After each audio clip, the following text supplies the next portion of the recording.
Morning, everybody. I'm Joan McDonald. I am the chair of the New York State Bridge Authority. It is Thursday, August 17th, 2023. Do I have a motion to open the board meeting? So moved. Thank you. I'll call the roll. Maria Bruni. Present. Oh, we need a second. I am Second. Thank you, Alex. Alex Berardi. Present. Okay. Lanny Gilbert. Present. Michael O'Brien. There in spirit. Yep, and Joan McDonald is present. We have a quorum. Since Michael is not here in person, he's not able to vote, so I just want that on the record. Do we have any public comments, Chris? No one signed up today. We do not. And we have no community appreciation employee recognition awards for today. Next up is our meeting minutes of July 20th, 2023. Do I have a motion to approve and adopt the meeting minutes of July 20th, 2023? So moved. Thank you, Alex. Do I have a second? Second. Thank you, Lanny. I'll call the roll. Maria Bruni. Abstain because I was absent. Yep. Alex Berardi. Aye. Lanny Gilbert. Aye. And I vote yes. The meeting minutes are approved and adopted. Next up, Minoshka, your reports to the board. Thank you. Thank you, Madam Chair. Good morning, everyone. We continue the union negotiations with CSEA. There will be a meeting, I believe, this week, but things are going well. Summer employees, as the summer winds down, we want to thank all our summer employees who have been a tremendous help to our year-round staff. We have been offering the STEM education workshops to them to expose them to potential career paths, particularly in the transportation field. Tomorrow is their last day, so we wish them all good luck, and we certainly hope that they come back again next summer. Great. We continue budget preparations. We have been meeting with staff to go over the needs of every department, and we want to craft the budget for the upcoming year. The budget will be presented in the next September board meeting with final approval in November. Security updates. We received several grants from the Department of Homeland Security and Emergency Services, as well as the OEM, and NYSBA received $88,460 in federal funds related to security protection and cybersecurity. In terms of community, we attended an event with Commissioner Colsay to help kick off the upcoming centennial of the New York State Parks in 2024. I had the pleasure of offering brief remarks during the event. We are looking forward to other upcoming partnerships with the state parks. We're looking into creating a Bridges to Parks series. The first event is going to take place actually at the walkway over the Hudson. Information change very quickly this week. So for information about the hike, we will be posting in BMB 100, as well as we are looking forward to, the hikes here in the Highland and Poughkeepsie area. Transportation for Life Summit continues planning. The event will take place September 22nd at Dutchess Community College from 9 to 4. Please put it in your calendars.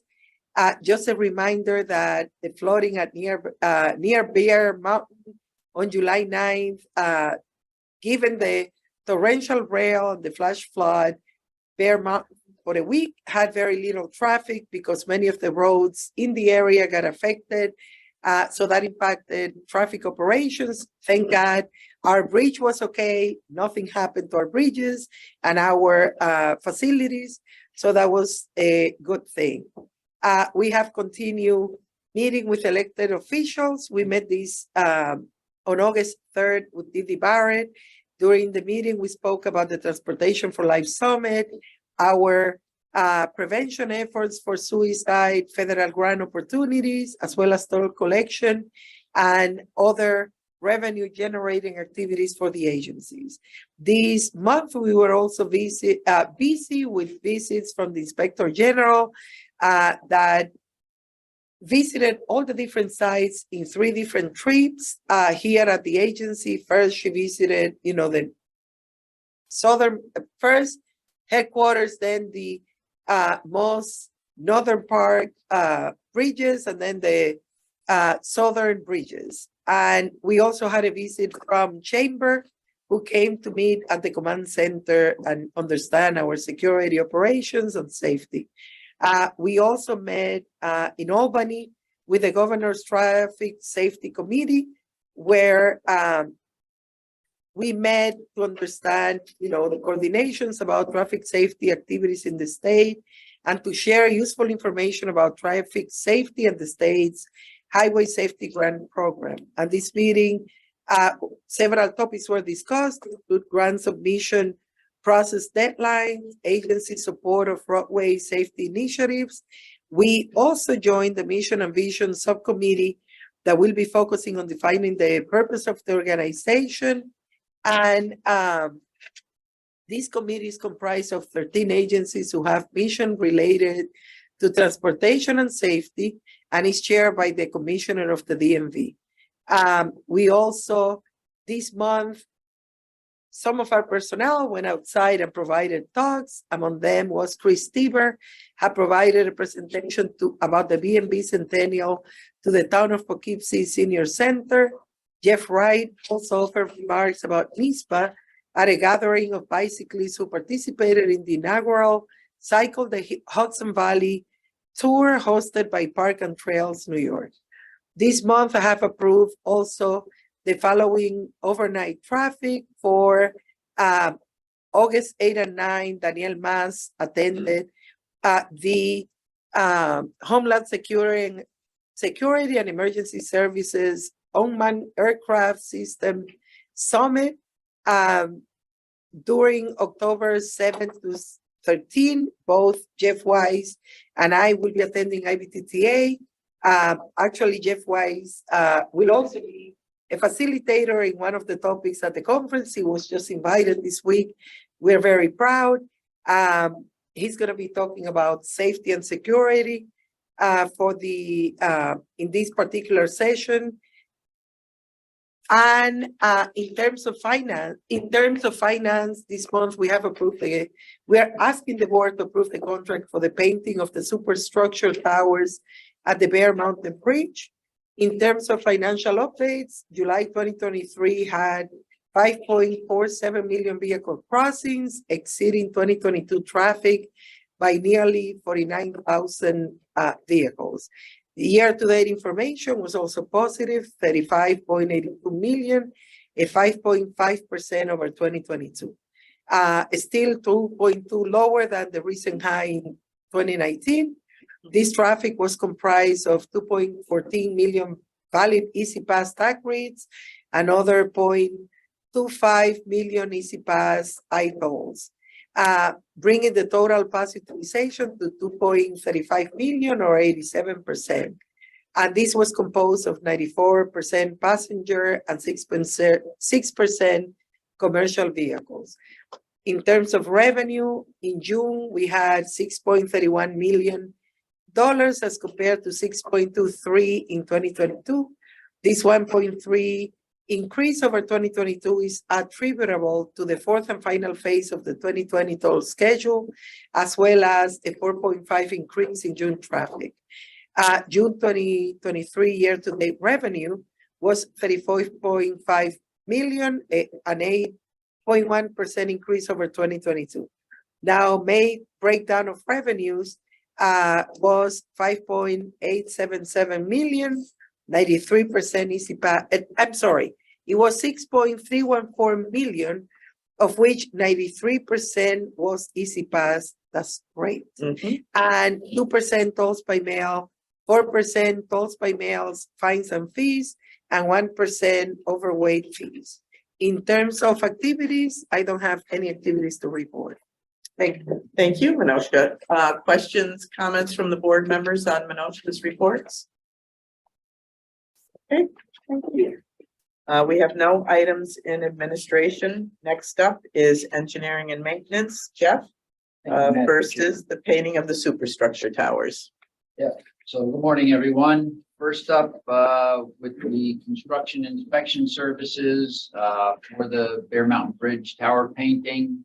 We shortlisted 5 firms from our qualified bidders. And we received 5 proposals, AI engineers, a certified MBE, along with their sub HADEC engineers, a certified SDVOB. Were determined to be the best qualified at a not to exceed cost of $727,267. We asked the board to consider this for approval. Questions, comments from the board? Do I have a motion to approve and adopt the resolution for the Bear Mountain Bridge Tower painting? So moved. Thank you, Lanny. Do I have a second? Second. Thank you, Maria. I'll call the roll. Maria Bruni, Aye. Alex Berardi, Aye. Lanny Gilbert, Aye. and I vote in the affirmative. The resolution is approved and adopted. Next up, Jeff, our jobs in progress. So the painting project will be kicking off. We have a pre-construction meeting scheduled, so we're anticipating work to begin in September, October this year. At the Newburgh Beacon Bridge redecking project, we're all done. We ended up being under budget by about $500,000 in the inspection portion of that. We're under budget about $200,000 in roadway flagging required, and we were under budget by about $1.4 million in the construction contract. So that was a very successful project. We also now have the pier-based repair project coming to an end at the end of this month. They're finishing up at the walkway on Hudson. Steel repair contract is pretty much getting in its first stages. So they're working at the Kingston Rhinecliff, resetting some bearings right now. They'll be for the walkway on the Hudson after that. We also have paver placed surface treatment that'll probably begin in September on the Mid-Hudson Bridge. So that's about it. Okay, thank you, Jeff. I do want to take a moment to thank and congratulate Jeff and the whole team on the Newburgh Beacon Bridge. You know, a year ago, we had the great ceremony, on a beautiful fall day, and the Lieutenant Governor joined us. But now I think when we all became board members in August of 2020, you had just started that project. So we feel like it's been with us all along too. So I just want to extend my grateful thanks to you and congratulations to the whole team and the contractors and the engineers on a job well done. Thank you. Thank you so much. Board members, any additional comments, questions for Jeff? I concur with everything that you said. Okay, great. Great job, Jeff. Thanks, Michael. Do I have a motion to approve and adopt the jobs in progress report? So moved. Thank you, Lanny. Do I have a second? Second. Thank you, Alex. I'll call the roll. Maria Bruni, Aye. Alex Berardi. Aye. Lanny Gilbert, Aye. and I vote in the affirmative. The jobs in progress monthly report is approved. Next up, Brian, financial, the monthly investment report. Thank you, Chair McDonald. First up, the monthly investments, there were 15. They were all of routine nature. They're reflected in the investment inventory report. The balance in the reserve fund stands at 1.9 million. It's down a bit. We paid out retainage on the Yonkers job. For interest income and yield, we broke 4%. Yeah. $400,000 a month. We continue to do very well with treasuries, and hopefully that'll continue, and hopefully we won't have to pay too much retainage or rebate. So Right. that's all I have. Okay, that's a great report. Questions, comments for Brian? Do I have a motion to approve and adopt the monthly investment report? So moved. Thank you, Alex. Do I have a second? Second. Thank you, Lanny. I'll call the roll. Maria Bruni, Aye. Alex Berardi, Aye. Lanny Gilbert, Aye. and I vote in the affirmative. The monthly investment report is approved. We have nothing in human resources. Now we go to IT. And Jeff, you're doing that on behalf of Francine. Sure am. Thank you. First up, our DHS grant approval. Congratulations. Right, so the Bridge Authority applied for Department of Homeland Security funds, and this was for several IT security improvements for the authority. We were awarded $66,345 based on a total project cost of $88,460. So the 25% difference there is our responsibility for $22,115. So that's what we're asking for now. All right, questions, comments from the board? It's a great program. I'm glad that. Yeah, I'm glad. Yep, me too. Do I have a motion to approve and adopt the grant approval? So moved. Thank you, Maria. Do I have a second? Second. Thank you, Lanny. I'll call the roll. Maria Bruni, Aye. Alex Berardi, Aye. Lanny Gilbert, Aye. and I vote in the affirmative. The grant approval is approved. Next, we have the system-wide fuel system. Right, so the authority has identified the need to upgrade the current fuel system, which has been in place since 2014. We solicited what was available on the OGS contract, and EJ Ward was the sole reseller for fuel use services through an RFQ process. Then the quote of EJ Ward came in at $127,405.73. This funding is allocated in our 2023 information technology capital budget. Great. Questions, comments from the board? All right, do I have a motion to approve and adopt the system-wide fuel system? So moved. Thank you, Lanny. Do I have a second? Second. Thank you, Alex. I'll call the vote. Maria Bruni, Aye. Alex Berardi, Aye. Lanny Gilbert, Aye. and I vote in the affirmative. The resolution is approved and adopted. Next up is another system-wide backup email archiving. Jeff? Right, so the IT department has identified the need to improve our backup of emails. Currently, they're on each user's workstation. This backup will provide a cloud-based system so that everything will be saved to the cloud. The OGS contract allowed the authority to demo and select Quest Archive Manager as the resolution to this challenge. Through the RFQ process, Dell provided the lowest price quote of $20,484.22 for the archive system and licenses.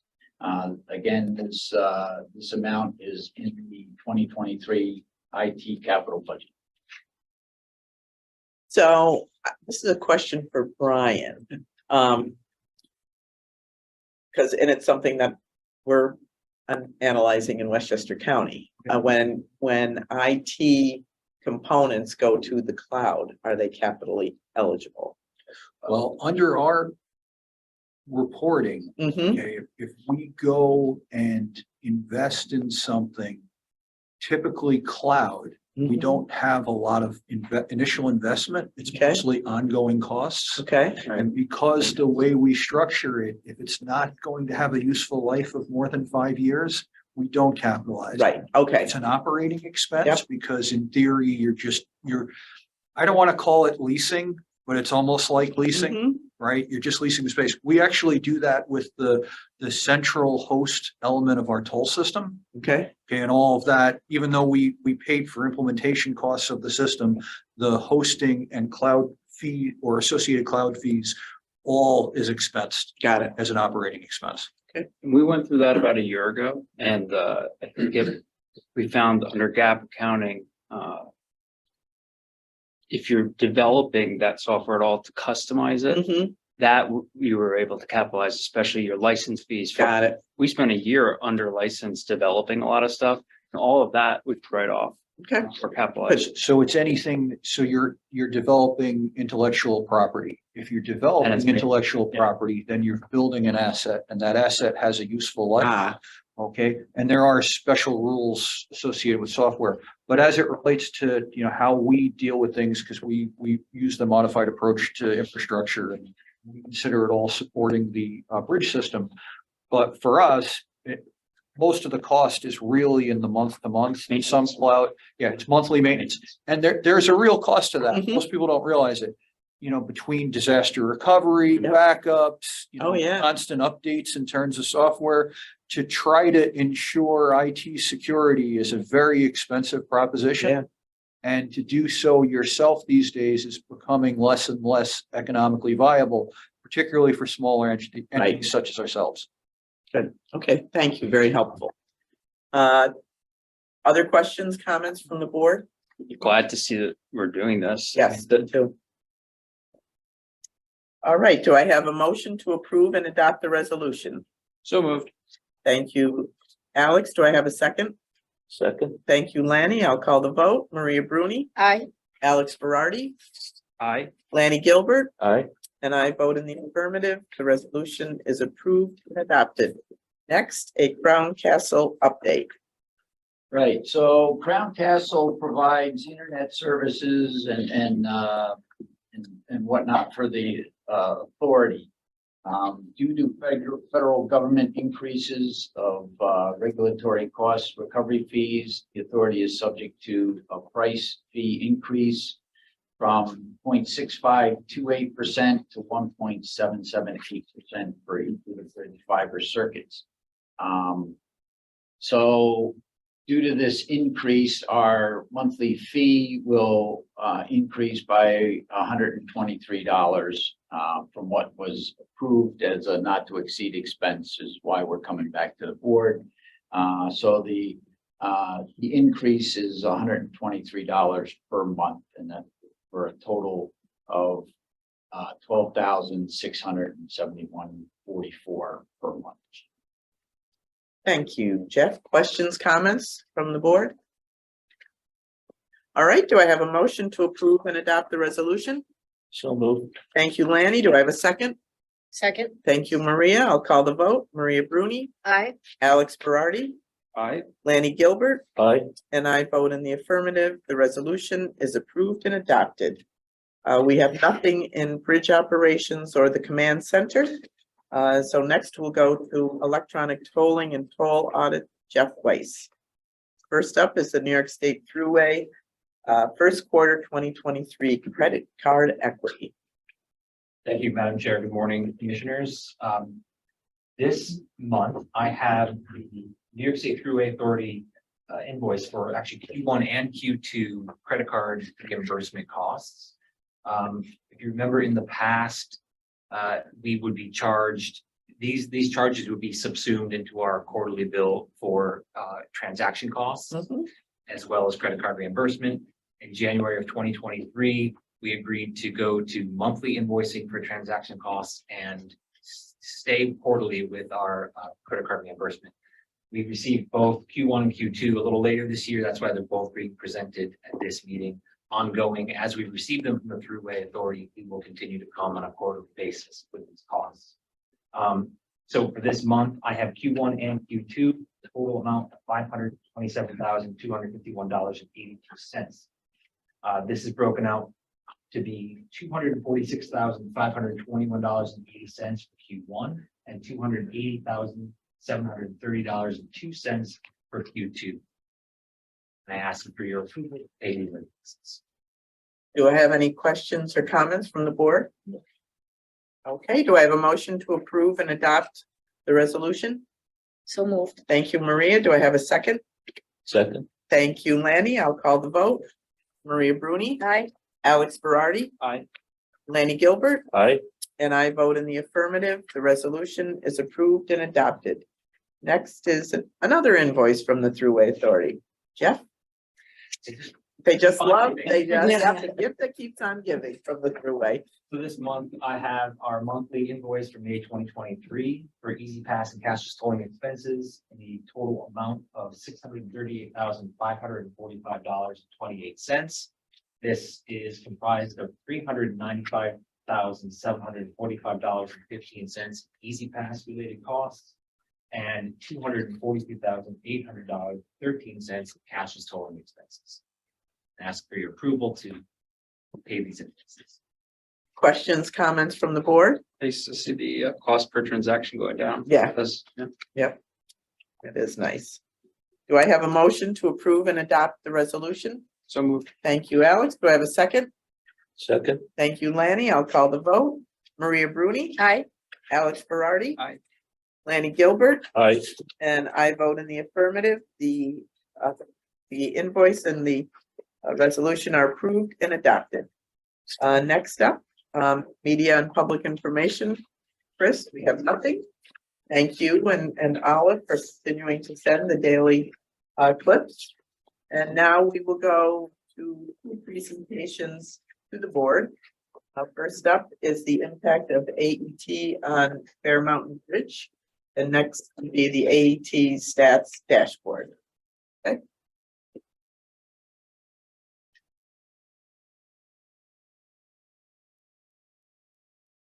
Okay, there we go. James, you're going to give this presentation, right? Thank you. Morning, Commissioners. Morning. My name is James Cotter. I work in the command center, and I'm here to present the effects of the Bear Mountain Bridge AET system. So when we moved from a traditional manual tolling system to an all electronic tolling system, it brought about a number of changes for our operations. What I'm really here to talk to you about today primarily is traffic, safety, and emissions. So here are some of the challenges that were surrounding the toll structure. On the image below, you can see the toll plaza on the left and the new AET building on the right. So when there was a toll plaza, it created long vehicle queues, significant traffic delays, a lot of idling, more vehicles that contributed to emissions. One of the biggest safety concerns was that the old system implemented a cash lane, a full service lane, and then also an easy pass only lane. Vehicles would often be changing in order to access their desired. And then lastly, you can see in the new AET roadway, we have an eastbound safety area on the left there that wasn't present at all. Provide space for vehicles that are disabled or otherwise involved in accidents to see people reach the bridge. So AET provides some solutions to these problems. All the transactions are processed immediately. The traffic flow is continuous, and there's much more lead time for that two-lane bridge. So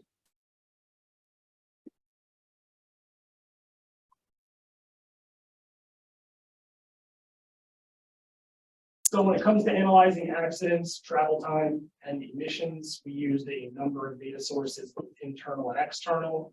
Our employees compiled reports in a database system called AIRS, and these are all corroborated by New York State Police or other law enforcement reports. Our travel time data comes from an external contractor, Transcom, that services kind of the tri-state area, from my understanding. They have back-end data that we can pull on our travel times in 15-minute intervals.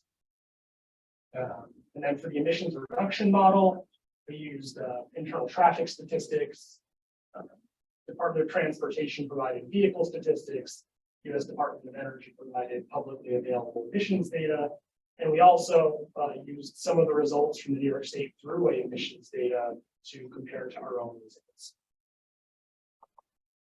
So before we had AET, almost half of the accidents occurred in the toll plaza region, despite it being the smallest of our report regions for accidents. Here you can see 15.4% of accidents took place in the leftmost region before the toll plaza. 48.1% of our accidents happened in the immediate vicinity of the toll plaza. And then lastly, across the entire bridge span, there were only 36.5% of accidents took place. So looking at accidents after AET, most of the remaining ones do take place on the bridge span. The approach region, which is a combination of the old toll plaza and west approach regions sees a total of 40% of our accidents. And the bridge span itself sees 60% of the remaining accidents. So looking at the total numbers, we are down 53.9% in terms of accidents in the area of the approach. And then the total accidents are down 26.9% in that direction. Just hold it right there, because that's a very important statistic, the accident reductions, and people, I think, it tends to get overlooked when people are thinking about who are the toll evaders, how are we going to get the additional revenue, when one of the real benefits of AET is accident reduction and improved traffic flow. And then the improved traffic flow should result in emission reductions. So these are all benefits that sometimes get overlooked when so much of the focus is on the revenue side. And when we consider ourselves a public service agency, this is us providing a benefit to the traveling public of the Hudson Valley. This is less property damage, less risk of loss of life or injury when it comes to vehicle accidents. So next we'll talk about travel times. Overall, the travel times are down 16.9%. Eastbound at the Bear Mountain Bridge, and Q2 and Q3 showed greatest reductions at 19.5%.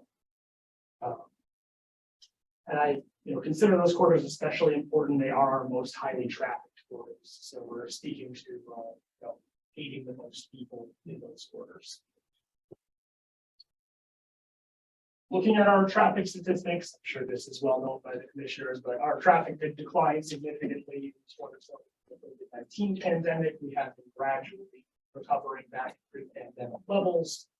The introduction of AET saved 3.8 million drivers at Bear Mountain Bridge, 12,600 hours of travel time in 2022. And that's assuming only one occupant per vehicle. That increases, for the number of people who travel in each vehicle. But that's your minimum time savings.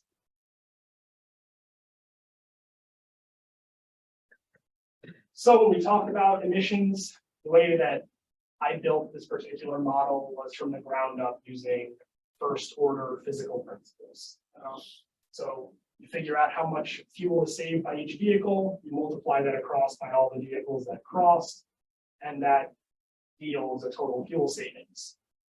The Department of Energy, as you'll see a little later, also has a way to calculate carbon dioxide emissions as a function. So when we look at these data sources that were mentioned earlier, the vehicle crossings and the different vehicle types at the Bear Mountain Bridge were provided internally. We also considered Easy Pass and cash transactions pre-AET, as these require different driver behaviors. Full service, you're going to have a lot of stopping and starting, waiting in line. Easy Pass is roughly continuous with vehicles coming to a near stop in the actual Easy Pass limits. US DOT statistics were used mostly to consider the US fleet. What's the breakdown of SUVs, tractor trailers, dump trucks, buses, vehicles of that nature. The DOE statistics were used primarily to consider fuel consumption and the difference between gasoline and diesel engines. And lastly, the through-A data was used as a point of comparison as a sister agency that also handles tolling. Their data is very analogous to our own.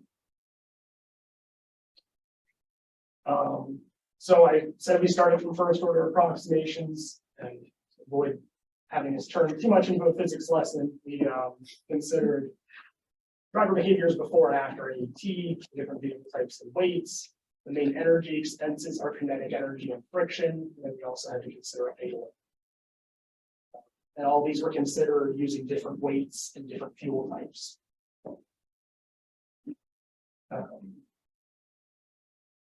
So when we look at these specific sources of energy requirement, the kinetic energy was the fuel required to get to 40 miles per hour. It applied to both Easy Pass and service lanes. Static friction was only considered for the service lanes as it requires a vehicle to come to a full stop to be relevant. And then idling, again, only apply to the full service lanes. Because it only takes place while you stop. So when we look at our conclusions here, the Bear Mountain Bridge patrons saved 34.5 thousand gallons of fuel each year. Over 3.8 million across. When I compared it to our throughway data scaled to our vehicle counts, we are within 100 gallons of the approximation of their numbers. Good job. Yeah. Remarkable.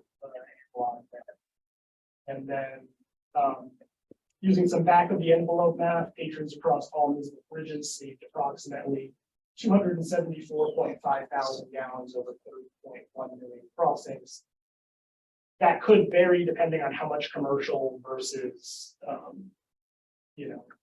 passenger vehicles crossed, maybe higher, maybe a little lower. You could look into that with further studies. And lastly, the chart there is just to show that I considered, 3 main scenarios for the number of stops in the full service lane: 1 stop, 5 stops, or 10 stops, depending on how much traffic was in that lane at the time. I found that the 5 stop case looked the closest to what average traffic behavior was like before AET. But the savings could be more or less at different times. And lastly, we convert this into emissions reductions. The fuel savings from introducing AET prevent approximately 5.4 million pounds of carbon dioxide from entering the atmosphere each year, and it's the equivalent of planting over 40,000 trees with a 10-year survivorship. Great. And that's everything. And if you have any questions? Questions, comments from the board members? It was a wonderful Great. presentation. Yep, very helpful. Excellent. Yes, thank you very much. A phenomenal result, analysis.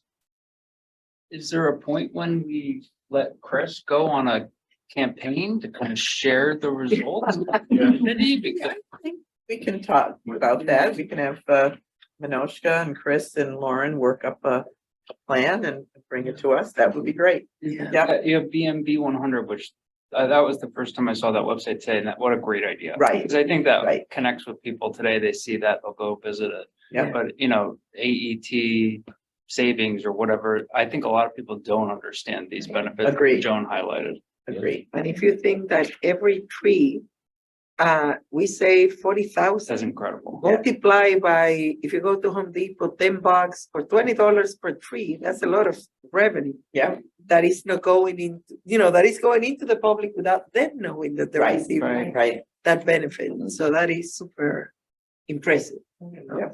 Reforestation efforts are also very involved. Yeah. Exactly. Right. Exactly. Each of them. Exactly. Exactly. Thank you, James. Next up, we have Jeff is going to give us the AET stats dashboard.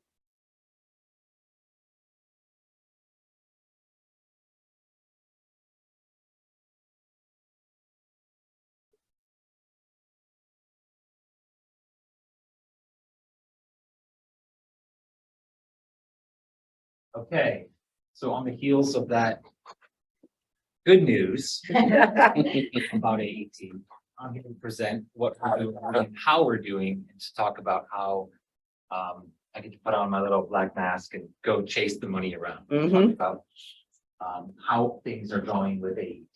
So since the beginning of the program in July of 2021 through June of 2023, we have collected $120 million, $120.8 million, and consisting of about 52.5 million transactions. We have 5.6 million transactions in total by mail, consisting or making up $11 million in revenue, most by mail, and this little box. We do have rejects, and we're going to go through each one of these pies in a moment to detail what these all mean.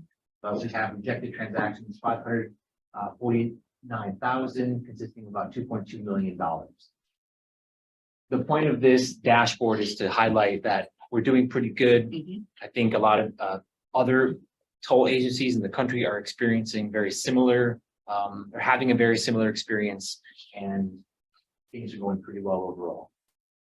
But there's improvements that can be made.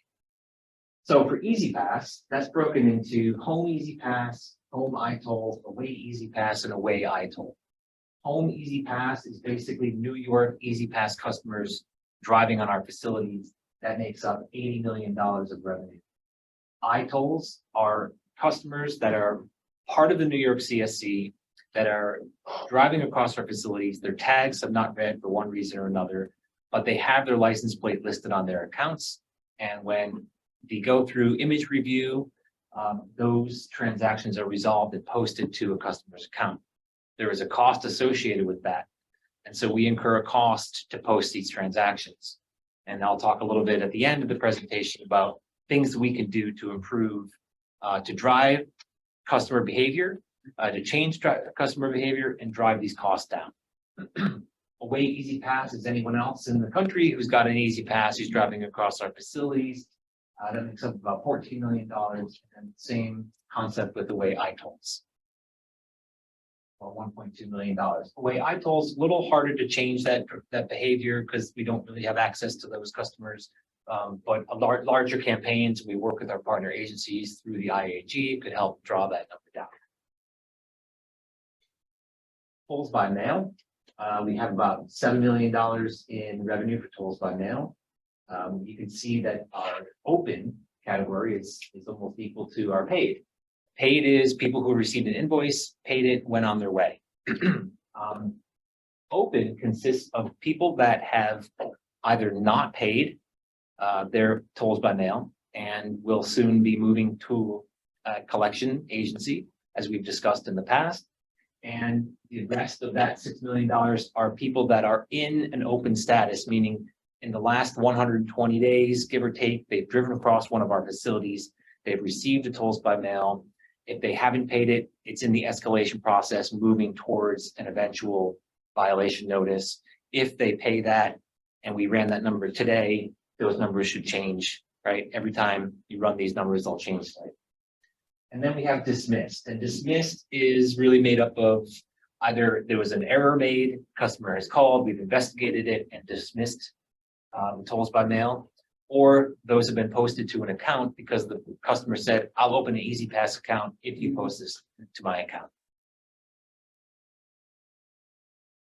And our rejects. Now, rejects are broken into several categories.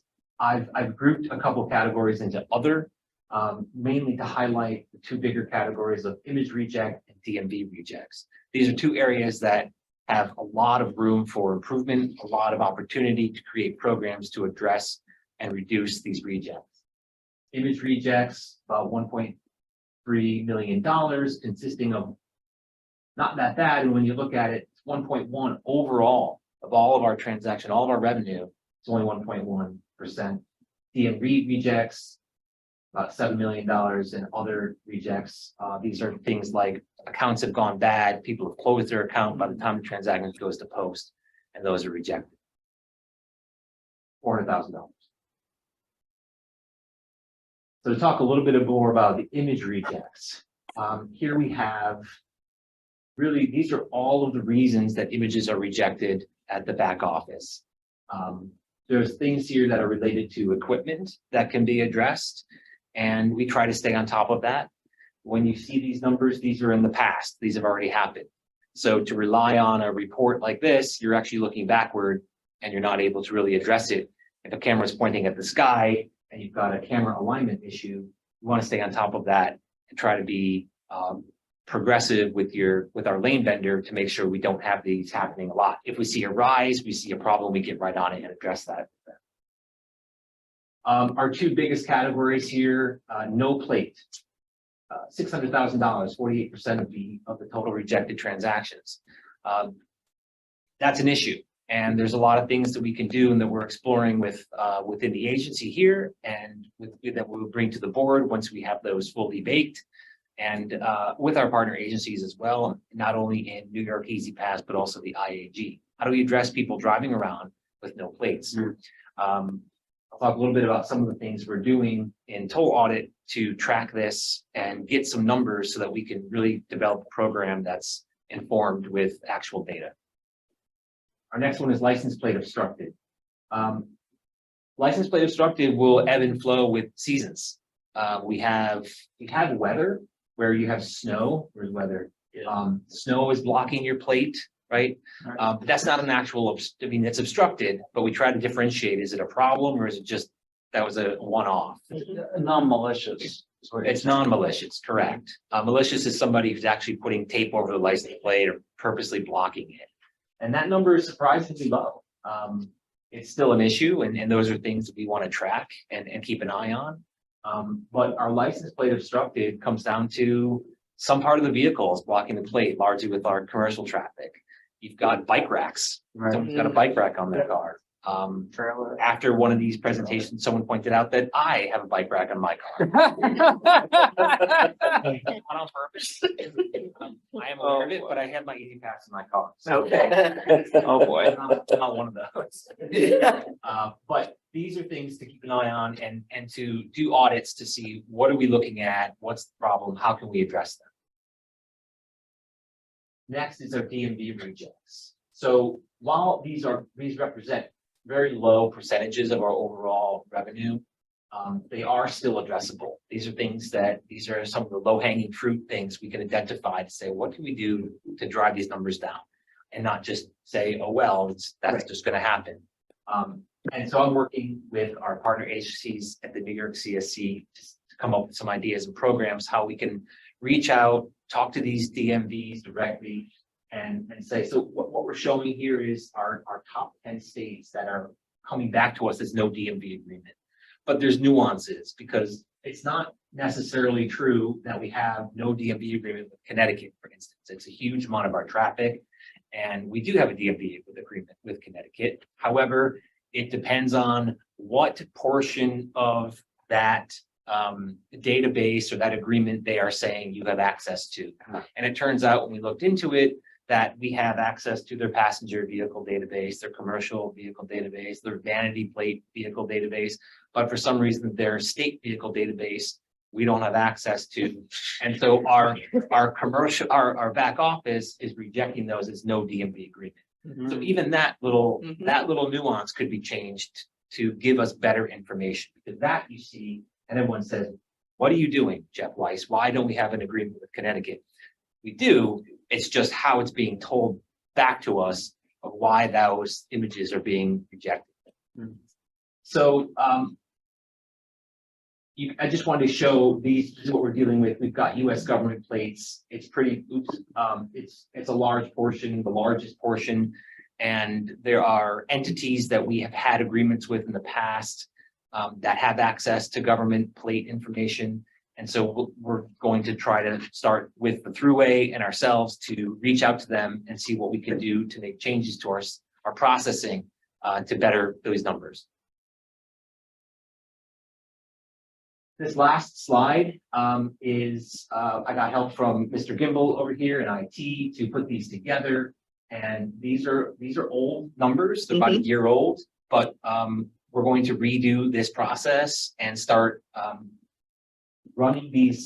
using these heat maps to identify where our customers are coming from. And I thought this was interesting to show because it's not surprising that most of our customers are in the Northeast, but you can see that it spreads everywhere. Yep. And these little pockets of red really give an indication of where, it's not a big surprise that we have a lot of customers in Florida who live there in the seasonally. But specifically Tampa, it looks like. Yeah. People really like Tampa. And for some reason, Wisconsin, whatever.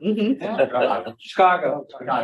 Yeah. So what I thought, another view of this same information is this piece here. And it's just a different view of the same data. But what this shows is by zip code, we can narrow in and see how many accounts that we have by that zip code and how many transactions are coming out.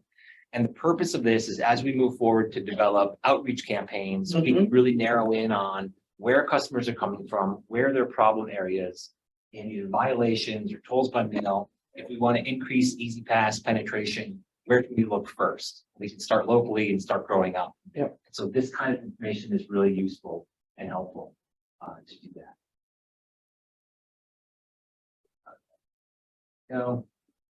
So really to summarize everything, just and to let you all know the actions and mitigations that we're doing up in the tow audit AET department, for lack of a better term, we are always doing system monitoring. We're running reports. We have tow audit doing system monitoring on a daily and weekly basis and monthly basis to identify system problems, system errors, and we use that information to build periodic audits. For instance, our image review audits are ongoing. We're increasing those audits to drive down or to drill into rather things like no plate. How much is this a problem? Are they really no plate? So before we go and make this a program, I'd like to know how big of a problem is it? And are these people really driving around with no plates? We're working with our partner agencies in New York Easy Pass. The Thruway has been very helpful and working closely with them to share information and see what they're already working on that we could benefit from, or how they can help us out going to the larger New York CSC and even the IAG to bring these problems to light. We are starting some advocacy with the state Canadian DMVs. Just this week, I had a meeting with the Ministry of Transportation in Ontario, with Thruway Authority, the MTA, and the Port Authority to discuss how we can get agreements directly with them to be able to receive information from those DMVs to drive those numbers down. In Canada, it is a province by province situation. So Ontario is great. That's probably our biggest biggest province. And then we'll have to hit Quebec next and start driving those down based on the numbers we're seeing. We have technical meetings weekly with our vendors, Transcore and Conduit, where we report system errors, we track them with them, we discuss them and figure out who's doing what to address them and try to drive those to resolution. And then lastly, I have strategy meetings with the executive staff here to come up with ideas, crazy and plain, to address what we can do and what makes sense to keep driving these numbers down and collect all of our revenue. Any questions? Great effort, question. Jeff. And I think I had a discussion or mentioned to you that I understand, there are certain states that don't require front lights. Right, And so right. that's an issue too. That's an issue. And so we have to rely on the back plate. Right. If that And if plate is blocked for some reason, that's a throwaway. with bicycle Nothing we can do practice. about that. Right, right. Some person out there driving on the bike track. Jeff, I think this is a great effort and I really commend you for both the diligence in going after it, but at the same time applying fairness too, to kind of diffuse the Toll Payers Protection Act. So great job. Thank you. Yeah, excellent. Thank you, Jeff. Thanks all. All right. We have no old business and we have no new business. We do have one item for executive session. I would like a motion from one of the board members to go into executive session. I'll then identify, I will also identify who stays for executive session. And I want to note for the record that no votes will be taken during executive session. Do I have a motion? I'd like to make a motion. Thank you, Alex. Do I have a second? Depends on who you include. Okay. Second. Thank you, Lanny. Board members signify by saying aye. Aye. All right, board members stay. Minoshka, Lauren, Kevin, Jeff Wright, Brian, and Jennifer. Everybody else can leave. We are now out of executive session. It is 11:13. That concludes the business of the August meeting of the New York State Bridge Authority. Do I have a motion to adjourn from a board member? So moved. Thank you, Lanny. Do I have a second? Second. Thank you, Maria. All in favor of adjourning today's meeting, signify by saying aye. Aye. The meeting is adjourned. Our next meeting is on September 21st, 2023. Have a good Labor Day and rest of summer, everybody.